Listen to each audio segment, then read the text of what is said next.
ഇപ്പോൾ smart phone brands നമ്മളെ പറ്റിക്കാനായിട്ട് പുതിയൊരു നമ്പറായിട്ട് ഇറങ്ങിയിട്ടുണ്ട്. അതായത് സ്മാർട്ട് ഫോണിൻ്റെ ഡിസ്പ്ലേ നിറ്റ്സ്. ഇപ്പോൾ പല സ്മാർട്ട് ഫോൺസ് ഇപ്പോൾ ആൻഡ്രോയിഡ് നോക്കുകയാണെങ്കിൽ 3000 നിറ്റ്സ് വരെ വന്നിട്ടുണ്ട്. അതുപോലെ തന്നെ ഐഫോൺസ് നോക്കുകയാണെങ്കിൽ 2000 നിറ്റ്സ് ഒക്കെ കൊടുത്തിട്ടുണ്ട്.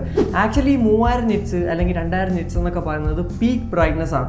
അതായത് നല്ല പൊട്ട വെയിലത്ത് പോയി നിന്നിട്ട് നമ്മുടെ സ്മാർട്ട് ഫോണിൽ ഓട്ടോ ബ്രൈറ്റ്നസ് ഓൺ ആണെങ്കിൽ അപ്പോഴാണ് നമുക്ക് ഈ ഒരു പീക്ക് ബ്രൈറ്റ്നസ് കിട്ടുന്നത്. അല്ലാതെ നമ്മളിപ്പോൾ ഇൻഡോർ നിന്നിട്ട് ബ്രൈറ്റ്നസ് ഫുള്ളാക്കിയെന്നും പറഞ്ഞ് ഈ ഒരു 3000 നിറ്റ്സ് കിട്ടുമോ അല്ലെങ്കിൽ 2500 നിറ്റ്സ് കിട്ടും അങ്ങനെയൊന്നുമില്ല. ആക്ച്വലി ഇതെന്ന് പറയുന്നത് പീക്ക് ബ്രൈറ്റ്നസ് ആണ്, വെയിലത്ത് മാത്രമേ കിട്ടാറുള്ളൂ.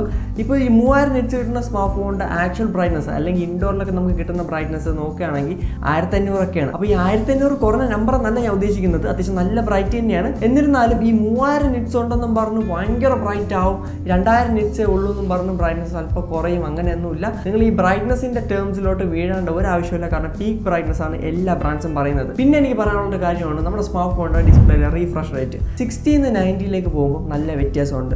അതുപോലെ തന്നെ 120യിലോട്ട് പോകുമ്പോഴും വ്യത്യാസം ഫീൽ ചെയ്യാൻ പറ്റും. എന്നാൽ 144 ഹേർട്സ് 160 ഹേർട്സ് ആ ഒരു റേഞ്ചിലൊക്കെ പോകുമ്പോൾ ആക്ച്വലി നമുക്ക് അതിൻ്റെ ഡിഫറൻസ് അറിയാൻ പറ്റത്തില്ല. 120 ഹേർട്സ് എങ്ങനെയാണോ നമുക്ക് എക്സ്പീരിയൻസ് തരുന്നത് അതേ സെയിം എക്സ്പീരിയൻസ് ആയിരിക്കും നമുക്ക് 144 165 ഹേർട്സിലൊക്കെ നമ്മൾ യൂസ് ചെയ്യുമ്പോൾ. അപ്പോൾ ആക്ച്വലി അതിൻ്റെ ഡിഫറൻസ് നമ്മൾ അങ്ങനെ ഫീൽ ചെയ്യാത്തതിൻ്റെ മെയിൻ റീസൺ എന്ന് പറയുന്നത് നമ്മുടെ കണ്ണുകൾക്ക് 120 ഹേർട്സിന് മേളിലോട്ട് ഒന്നും ട്രാക്ക് ചെയ്യാൻ പറ്റത്തില്ല. അതാണ് മെയിൻ റീസൺ എന്ന് പറയുന്നത്. അപ്പോൾ ഇതൊരു വലിയ ഗിമിക്ക് തന്നെയാണ്. പിന്നെ നിങ്ങൾ മനസ്സിലാക്കേണ്ട ഒരു കാര്യമാണ് സ്മാർട്ട് ഫോണിൻ്റെ fast chargers. Ultra fast chargers ആണ് ഇപ്പോൾ ഉള്ള ബ്രാൻഡ്സ് പ്രൊവൈഡ് ചെയ്യുന്നത്. 120 വാട്ട്സ് 240 വാട്ട്സ് 200 വാട്ട്സ് ഇപ്പോൾ 100 വാട്ട്സ് അങ്ങനത്തെ പല റേഞ്ചിലുള്ള ചാർജർ റേറ്റിംഗ്സ് നമ്മൾ കാണാറുണ്ട്. എന്നാൽ ഈ ഒരു 100 വാട്ട്സ് ഉള്ള ചാർജർ എടുക്കുകയാണെങ്കിൽ അത് എപ്പോഴും 100 വാട്ട്സിലല്ല ചാർജ് ചെയ്യുന്നത്. അതിൻ്റെ പീക്ക് പെർഫോമൻസ് ആണ് 100. അതായത് ആ ഒരു ചാർജർ യൂസ് ചെയ്ത് നമ്മൾ സ്മാർട്ട് ഫോൺ ചാർജ് ചെയ്യുമ്പോൾ ഈ ഒരു ചാർജിങ് സൈക്കിൾ നടക്കുന്ന ടൈമിൽ ഏതെങ്കിലും ഒരു നിമിഷത്ത് അല്ലെങ്കിൽ കുറച്ച് നേരത്തേക്ക് മാത്രമേ ആ ഒരു 100 വാട്ട്സ് യൂസ് ചെയ്യാറുള്ളൂ. ബാക്കി ടൈമൊക്കെ കുറച്ച് സ്പീഡ് കുറവായിരിക്കും. അതാണ് മെയിനായിട്ട് സംഭവം എന്ന് പറയുന്നത്.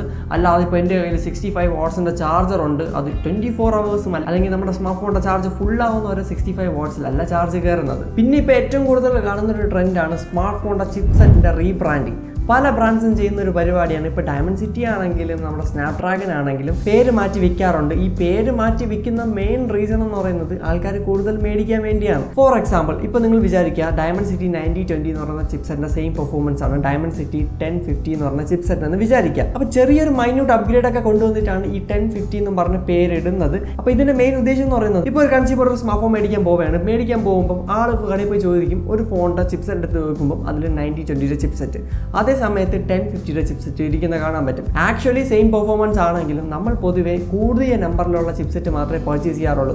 അത് ഈ ബ്രാൻഡ്സിനെല്ലാം അറിയാം. അതുകൊണ്ടാണ് ഈ ബ്രാൻഡ്സ് എല്ലാം ഈ പരിപാടി ചെയ്യുന്നത്. ഇപ്പോൾ ഓരോ ബ്രാൻഡായിട്ട് കൊളാബ് ചെയ്ത് ഓരോ പുതിയ വെർഷൻസ് ഇറങ്ങിക്കൊണ്ടിരിക്കുകയാണ്. അപ്പോൾ ഇതിൻ്റെയൊക്കെ മെയിൻ ഉദ്ദേശം എന്ന് പറയുന്നത് മാർക്കറ്റിംഗ് മാത്രമാണ്, അല്ലാതെ ഭയങ്കര പെർഫോമൻസ് അപ്ഗ്രേഡേഷൻ ഒന്നും കാണത്തില്ല. അതുകൊണ്ട് തന്നെ ഞാൻ പറയുന്നത് പ്രോപ്പർ വീഡിയോസ് കാണാം, പ്രോപ്പർ ടെക് വീഡിയോസ് കണ്ടിട്ട് മാത്രം ഇതുപോലത്തെ സ്മാർട്ട് ഫോൺസ് പർച്ചേസ് ചെയ്യുക. കാരണം ഇപ്പോൾ ഭയങ്കര കൺഫ്യൂസിംഗ് ആണ് ഈ ചിപ്സെറ്റിൻ്റെ കാര്യത്തിൽ. പിന്നെ എനിക്ക് ലാസ്റ്റ് പറയാനുള്ളതാണ് നമ്മുടെ സ്മാർട്ട് ഫോൺസിലൊക്കെ IPA റേറ്റിംഗ് ഇപ്പം മിക്ക സ്മാർട്ട് ഫോൺസും കൊടുക്കാറുണ്ട്. അപ്പോൾ ഈ ഒരു IPA റേറ്റിംഗ് കൊണ്ട് അവർ ഉദ്ദേശിക്കുന്നത് നമ്മുടെ സ്മാർട്ട് ഫോൺ വെള്ളം നനഞ്ഞാലോ വെള്ളത്തിൽ മുക്കിയാലോ ഒരു കുഴപ്പവും വരത്തില്ല, അല്ലെങ്കിൽ വാട്ടർ ആൻഡ് ഡസ്റ്റ് റെസിസ്റ്റൻസ് എന്നൊക്കെ പറഞ്ഞ് പല ബ്രാൻഡ്സും വിൽക്കാറുണ്ട്. എന്നാൽ നമ്മൾ വെള്ളത്തിൽ മുക്കി കംപ്ലൈൻറ്റ് ആവുകയാണെങ്കിൽ ഈ ബ്രാൻഡ്സ് ഒന്നും വാറണ്ടി തരത്തില്ല. അപ്പോൾ ഈ ഒരു കാര്യം എനിക്ക് പറയണമെന്നുണ്ടായിരുന്നു. അപ്പോൾ നിങ്ങളുടെ സ്മാർട്ട് ഫോൺ ഇപ്പോൾ IP67 റേറ്റഡ് ആണെന്നും പറഞ്ഞ് വെള്ളത്തിൽ കൊണ്ട് മുക്കി കംപ്ലൈൻറ്റ് വല്ലതും ആവുകയാണെങ്കിൽ സർവീസ് സെൻറ്ററിൽ കൊണ്ടുപോവുക. അപ്പോൾ അവർ പറയും ഒന്നും ചെയ്യാൻ പറ്റത്തില്ല, വീട്ടിൽ ഫ്രെയിം ചെയ്ത് വെച്ചോളൂ എന്ന് പറയും, അല്ലാതെ വേറെ അവർക്കൊന്നും ചെയ്യാൻ പറ്റത്തില്ല.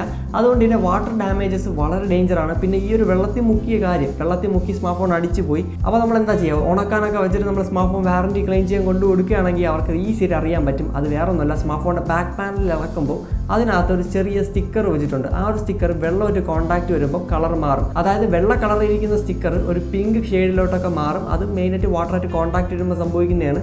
അതുകൊണ്ട് നമുക്ക് വാറണ്ടി ഒന്നും അങ്ങനെ കിട്ടാൻ പോകുന്നില്ല.